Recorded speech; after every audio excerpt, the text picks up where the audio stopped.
You did this interview, you pre-recorded this interview, where was it at? Schaumburg, Illinois? Schaumburg, Illinois. And what was, now we're going to do, this ain't an interview, we're going to do a pre-thing. So, what was this guy named, this director, you know? James Baack. James Baack. And the girl that was sitting next to? Tina Boivin. Tina Boivin, okay. Now, Tina Boivin, she was in The Prodigy with you, right? Yes. Okay. I met her last year, mid-June, July-ish. August is when I met her, when we were doing, when I was on set of The Prodigy, yes. Okay. Now, The Prodigy's all done, right? The Prodigy's close to being done. They still have to do, a scene. I still have one scene left. And it's kind of a gruesome scene. I'm not going to say what happened, but basically, you know, right now they're getting everything prepared and the funding, because for the makeup artists and all that stuff they've got to do, and then I've got to sit in a chair for gosh knows how long while they plaster my head. Wow. Yeah. So, yikes. Yeah. So. Ooh. Be sitting in a chair to do that so they can make a. Now, The Prodigy, that was produced and directed by Derek. Or was that no, is that Anthony and Derek both? Derek and a few of them helped, but it was actually written and directed by Pat Mackey. Okay. And so he's still working on it. He contacted me a couple weeks ago and said that. So I imagine it'll be done here before too long, next couple months. Okay. And then you know, there's trailers out there right now, so they're trying to get some funds is what they're trying to do. So if you see the trailers when I go to them, and you know, if you can donate. Yeah. That's the whole thing. I mean, we're here to help people, you know, in this thing. I mean, we do this stuff ourselves, and the show is basically, we decided, you know, that's what we need to do, you know, help promote people, do the interview stuff, because, you know, we're not all big time yet. Yes, people know a lot of us. We've been around doing stuff, but we don't have, you know, Jimmy Fallon or Seth, whatever his name is. Well, see, Jimmy Fallon, you know, days like this, you know, he wants to go outside. He goes to New York and just talk to people. Calling us and whatnot. So, so you know, we're not on the big known talk shows, but just because this is on YouTube right now doesn't mean anything. I mean, you know, everybody starts out somewhere. It's a matter of the work you put in and the people you entertain. So, all right, so it's all about the people out there. So we're talking about this new film that's out, or you were in part of it, and you sat down with the director, producer, and one of the co-stars, right? One of the stars, yeah, whatever. She's the main star. Main star. Did they give you a name of this movie yet, or did they say it already in the he said it in the taping of the. Okay. Of the interview show. I mean, basically what you did on YouTube was like, this is like a redneck sort of a film or something like that. Yeah, it was I played a hillbilly redneck type person. That's kind of what they were. Most people in it were, and you know, you can see when James Baack talks about it and Tina talk about it. You know, they know more about it than me. I just got the privilege of being asked to do a little part in it, and actually, it sounds like I'm going to do another part in it, because apparently they need to kill somebody off. So there you go. Since I'm known for dying in films, I guess that's okay. Well, right before we get to the interview, here real quick, I just want to let you know that this is the nice. Does it keep everything cool? I'm sure it does. Yeah, it does. So if you put something hot in here, if you put something hot in here, it stays hot. If you put something cold in here, it stays cold. It's how Bailey and Giddy goes. If you go hot, you go hot. You stay cold, you stay cold. Hey, you know. But actually, I don't know. We're still talking about this. We're not putting it up for sale right now. But if you want to be a guest with us, you might get one of these. So if you want to be a guest, contact me or Bill by comment below, or you can send us an email, and we'll put our email somewhere down below here. And but other than that, that's all I have to say. So you have anything to say before we go to the interview? No, enjoy the interview. There's 2 on there. Like I said, James Baack, and then Tina was special co-host on there temporarily, and then you may see her more. And then we did an interview with the 3 girls to do the some stuff they've been working on as well, Candace, and you know, they were interviewed, so you'll enjoy it. But other than that, I'm Steve Giddings. Bill Bailey. And we'll see you on the Giddings and Bailey Show.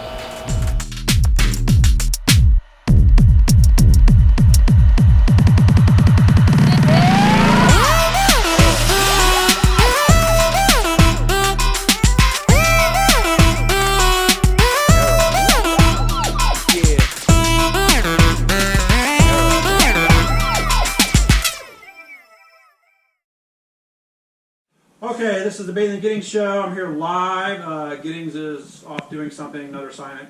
But I have a co-host here, special co-host, Tina. Hi, everybody. Say hi. And then, because of her, I got involved in this little film.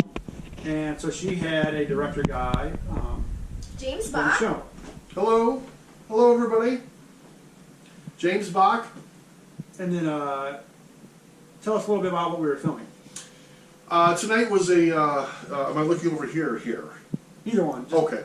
Tonight was a shot we were doing for the film The Horror of Boggy Creek.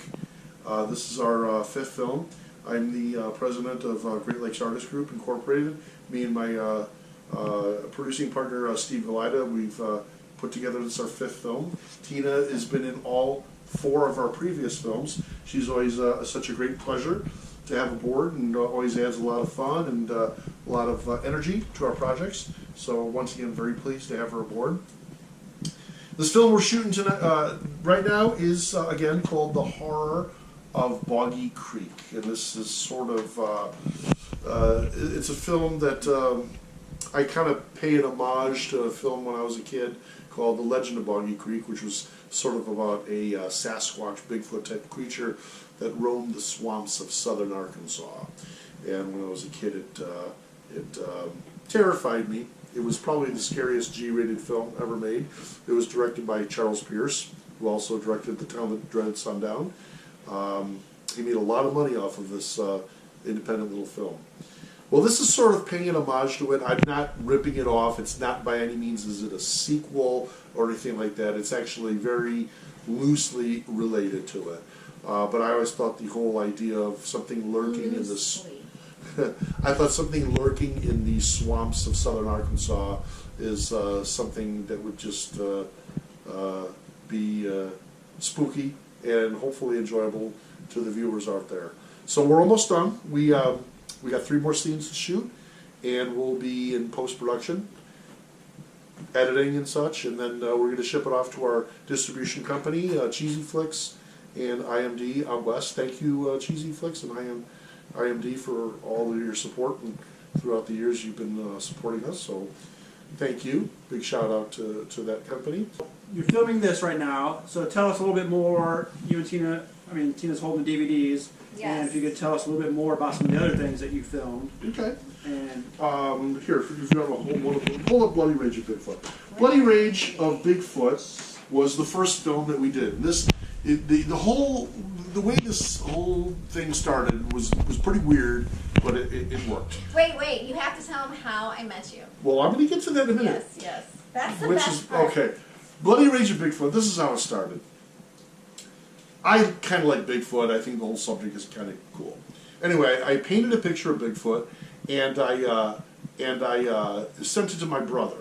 My brother's a good photoshopper in the way he does these pictures and photoshops them out. Really cool. Anyway, he sent me back a fake movie poster of one of my Bigfoot things. Said, "Bigfoot's Bloody Revenge" by Walt Disney Pictures.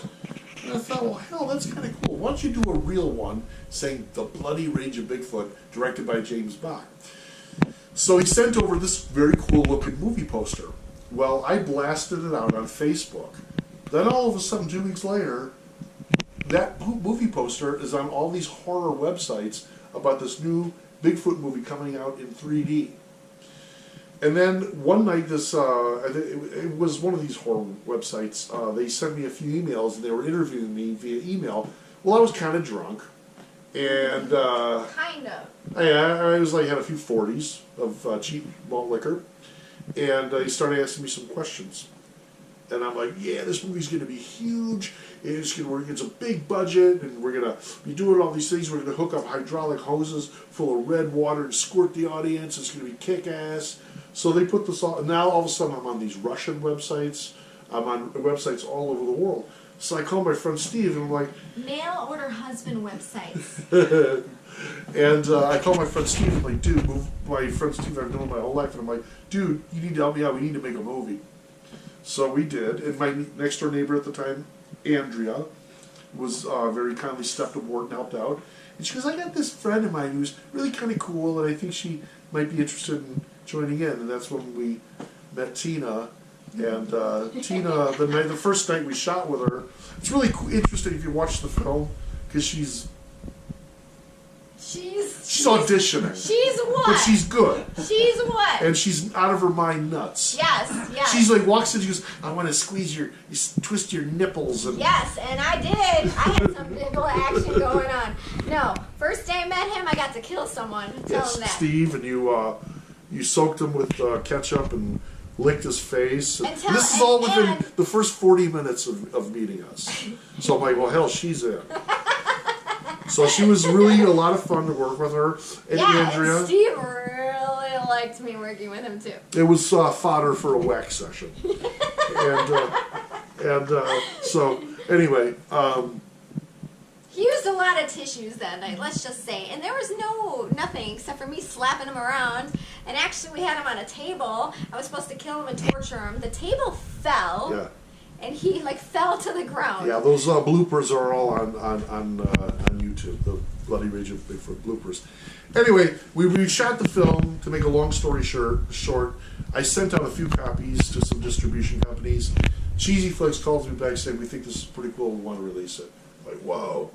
So we signed the contracts, and there it was. And then they called me back 2 weeks later and said Danny DeVito bought a copy, as did Max Brooks, Mel Brooks' son, who wrote the zombie apocalypse books, How to Survive a Zombie Apocalypse, I think. And also he said the DVD was selling very well. So I said, let's do a second. So then we decided to do Dracula's Orgy of the Damned, which featured Chicago, don't call him a magician, he's a illusionist. Gothic illusionist, Ron Fitzgerald, and he stepped up and played Dracula, did a dynamite job, and we did Dracula's Orgy of the Damned. It was a lot of fun to shoot, didn't do quite as well as Bigfoot, and then we did our third, which is, here's Dracula's Orgy of the Damned, and then we did our third film, which is Werewolf Massacre at Hell's Gate. This film features noted best-selling author Raymond Benson, who has written 6 James Bond novels. He had the license to do James Bond, and he's now written a very successful series of books called The Black Stiletto, which I understand that ABC Television is an interest in picking it up for a series. So he's in this film as well. And then we did our last movie, which is Cult of the Shadow People. I personally think it's our best film, but it flopped. So didn't do as well as the others. I personally think it's the best. Maybe it just didn't get the advertising. But on this new one, we're being very, very ambitious about advertising the horror of Boggy Creek. I think people are really going to embrace this one. I think it's definitely our best work yet. So let's talk a little about bloopers. Because we had some really good bloopers throughout the years. Yeah, we did. So what was your favorite one? Favorite blooper? Yeah. The one scene with the ritual, and Andrea was all drunk, and you had to carry her out. So, well, you know the blooper I remember? So when we were doing the Bloody Rage of Bigfoot, and we had the guy dressed up in the werewolf costume, or the Bigfoot costume, and then actually it was in the newspaper, because we were down by Cuba Road. No, it was not the newspaper. It was What was it? This is true. You can look it up now. it is There's true. a website out there. It's called Chronological Listings of Bigfoot Sightings by State or something. But it was in the newspaper too, I thought. Well, here it is. It says, sighting of Bigfoot, Cuba Road, Palatine, at 1 o'clock in the morning. Around this date, 2 people driving, guy and girl swear they saw Bigfoot. And it was us. It was us. It was us. We were shooting Bloody Rage. and So he was some running- people thought we were Bigfoot. Yes, he was running across the street when a car was coming and he ran into the bushes. So and people- it was on the internet that they saw Bigfoot. So and we it are- was us. We are now part of the mythos. Yes, we totally are. So that was very. It's not really a blooper, but it's very cool. Yeah, that's very cool. I Well, consider it a blooper because it didn't make it in the movie, but No, actually, we cut the whole scene. But well, whatever. But so we So that's do. a cut scene, not really a blooper. Right. It's like you see them as they cut yeah, scenes. it's not even on the bloopers. It's just. So all these DVDs and movies you're talking about, is there somewhere that someone can purchase it? Yeah, you can or purchase see any them? of these on Amazon.com. If you want to be cheap, go on YouTube. You can watch Cult of the Shadow People or Werewolf Massacre and Hell's Gate are both available in their full length on YouTube. The condensed version of Dracula's Orgy of the Damned is available. Not safe for work or kids. There's a lot of nudity in it, so be cognizant of that. Bloody Rage of Bigfoot is not available, only available for purchase. The reason why it's so damn long. This movie is 2 hours 45 minutes, but it's a story that needed to be told. So think of this as the first epic Bigfoot film. It's longer than Lawrence of Arabia. This was my movie debut. Yes. So- And you've gone on to work with other directors as well. Yes, I have. I have Sheevy's Films for one. Who's that? Derek Baack. So Brosh. Sorry. What? You don't even know his own name. Derek. Sorry, Derek. You can slap her later. I also worked with a bunch of other people. Claire. I'm trying to. Claire Fluff Llewellyn and Christopher Kaler. Yes, thank you, thank you. Always a hoot to have them aboard as well. Okay. And I got another question is, so do you have like a fan page or anything that anybody can go to check out? Well, What you you can do, go to or- our website is GreatLakesArtistsGroup.webstarts.com, or of course you can check us out on Facebook, Great Lakes Artists Group on Facebook, and you can see what's going on. We got a lot of our stuff listed there, so you can check us out. But I think these movies are a lot of fun. Somebody very eloquently described these films. They said they're kind of like if you took Rob Zombie, Hammer Films, and Monty Python and mixed it up into a blender. That's kind of what you have with us. Of course, not of that quality, but it's sort of that genre. It's kind of like horror mixed with absolute silliness. You know, if it gives you a 90-minute smile, that's what it's made for. So that's why we do these. We have fun, and we certainly hope the people who watch them have fun checking them out. No, I mean, that's great. I mean, we appreciate what you do and bringing, your creativity and everything out there. And basically, that's what we're here to help do, is to get people out there, to help with followers and everything that we have, that you have, she has, anybody else that follows us on our show. But I did want to say one thing. You have to Yes, check go ahead. out Bloody Brit Productions. Because besides for Sheevy's, Bloody Brit is great. I've been in a bunch of their movies and excellent, excellent movies. So, shout out to Claire. So you went over Hobo to- with a Trash Can. They shot. And Director's Cut. Oh, that's right. You were in And she has director's. done many others. Yeah. Very good. I was in a small part in Hobo with a Trash Can. I played on Men in Black, as did my my creative partner Steve. He's in it too. But yeah, absolutely good Oh, stuff. so yeah, she's actually working on a movie now, a vampire movie. So anyone's interested, reach out to her. I do also want to do another shout out. I have an awesome gentleman, Tim Pollard, who is out in England. He actually plays Robin Hood at Nottingham Castle. That's his job. He is one of the, he made me one of the coolest people to ever draw oxygen on Earth. He's a fucking cool guy. He has always helped out introducing our films, and he does a fantastic job. His character is Lord Victor Fleming. And I want to give a shout out to Tim Pollard. Thanks for all your help, and you're an awesome dude. And we very much look forward to having you with us in the future as well. Check out Tim Pollard. I think he's got his website, timpollard.com. Check him out. He's a very good Robin Hood at Nottingham Castle. The best. He is Robin Hood. So. No, it's a pleasure having you on the show. Great to Thank meet you. you. I appreciate the opportunity to play a little redneck. Yeah, it was really cool. You know,